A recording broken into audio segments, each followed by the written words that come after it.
ચીનમાં social media પર જ્ઞાન પીરસતા ઇન્ફ્લુએન્સર્સ પર સરકારની કડક લગામ.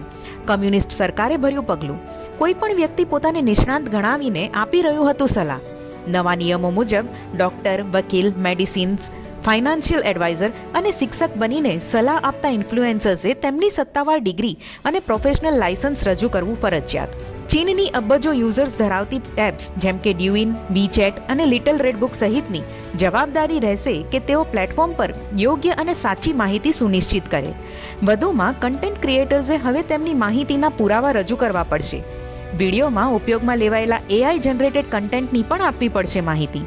એજ્યુકેશનલ કન્ટેન્ટના નામે મેડિકલ પ્રોડક્ટ્સ અને ફૂડ સપ્લિમેન્ટની જાહેરાતો પર પણ લદાયો સંપૂર્ણ પ્રતિબંધ. નવો નિયમ ઓનલાઈન જ્ઞાનની વિશ્વસનીયતા વધારવા તરફનું ચીનનું મોટું પગલું. શું ભારતમાં પણ ચીનની જેમ સોશિયલ મીડિયા એપ્સ પર કડક નિયમો લાગુ કરવા જોઈએ? આપનો અભિપ્રાય કોમેન્ટ સેક્શનમાં જરૂર જણાવજો.